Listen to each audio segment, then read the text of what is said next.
दिवसेंदिवस वाढत आहे. पाऊस अवकाळी पडत आहे, कुठे पाऊस जास्त पडत आहे, कुठे कमी पडत आहे. मित्रांनो, हे जे निव्वळ लक्षण आहे ना, हे निष्काळजीपणाचं लक्षण आहे. यामध्ये आपण जर म्हटलो तर याचा कंट्रोल जो आहे तो आपल्याला ठेवावा लागेल आणि हे आपल्याला कुठे ना कुठे थांबवावं लागेल. तर त्यासाठी एक झाड जर तुमच्याशी बोलत असेल तर ते त्याची व्यथा कशा प्रकारे मांडतं हे तुम्हाला कळलं गेलं पाहिजे. तर तुमच्या समोर एक झाड त्याची व्यथा मांडतं. ओळखलं का मला? हो, झाड आहे मी, झाड. तोड मला, तोड. का रे थांबलास आता?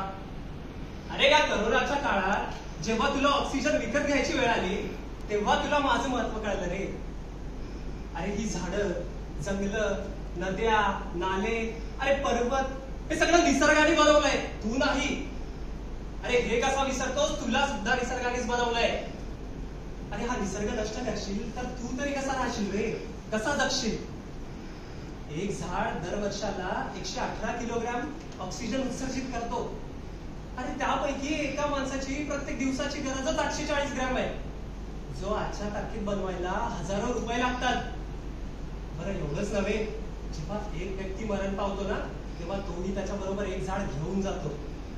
तेव्हा आता तरी सगळ्यांनी सुद्धा प्रत्येकाने एक तरी झाड लावाच आणि ते जगवाच.